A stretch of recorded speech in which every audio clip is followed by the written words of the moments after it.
আল্লাহকে ভয় করো, আল্লাহকে ভয় করো, আল্লাহকে ভয় করো। ইত্তাকুল্লাহ, ইত্তাকুল্লাহ, ইত্তাকুল্লাহ।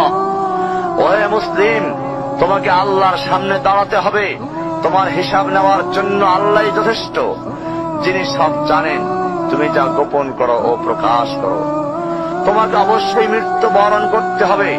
যখন তুমি দুনিয়ার সব কিছু ছেড়ে চলে যাবে, শুধু তুমি আখিরাতের জন্য যা সঞ্চয় করেছ তা নিয়ে সাবধান হও তোমার শেষ আমলের ব্যাপারে। তুমি জানো না কখন তোমার শেষ মুহূর্ত। তুমি কি প্রস্তুত মৃত্যুর জন্য? তুমি কি প্রস্তুত কবরের সওয়াল জবাবের জন্য? তুমি কি প্রস্তুত ভয়াবহ কিয়ামতের জন্য, হাসরের ময়দানের জন্য, হিসাব নিকাশের জন্য, আল্লাহকে জবাব দেওয়ার জন্য, মিজানের জন্য? তুমি কি প্রস্তুত চুলের চাইতে সূক্ষ্ম, তরবারির চাইতে ধারালো পুলসিরাতকে পাড়ি দেওয়ার জন্য? ভয়ঙ্কর তুমি জাহান্নামের ভয়ঙ্কর আযাব থেকে আত্মরক্ষার জন্য কাজ করছো তো? যার ইন্ধন মানুষ এবং পাথর, যার আগুন ভয়ঙ্কর উত্তাপ সম্পন্ন কালো বর্ণের, যা হৃদয় পর্যন্ত জ্বালিয়ে দেবে, এমন উত্তপ্ত পানি যা নাড়ি ভুঁড়িকে বের করে দিবে।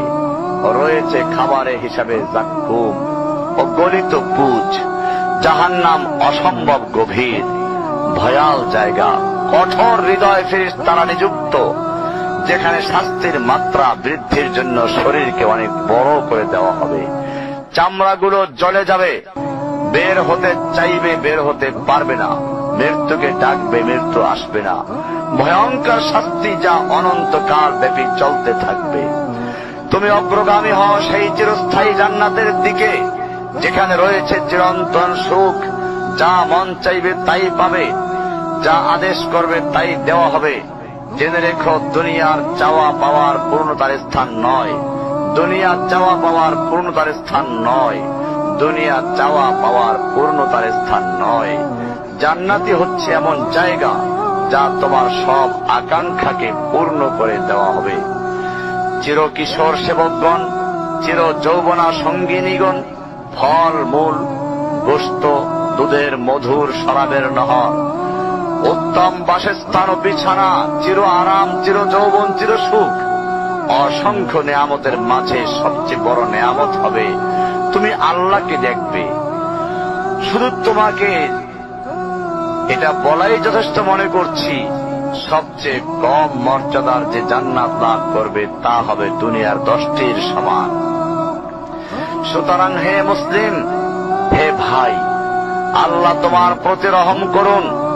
এই বার্তা তোমার কাছে পৌঁছার পর আশা করি তুমি তা তোমার পরিবর্তন এবং সংশোধনে যথেষ্ট হবে।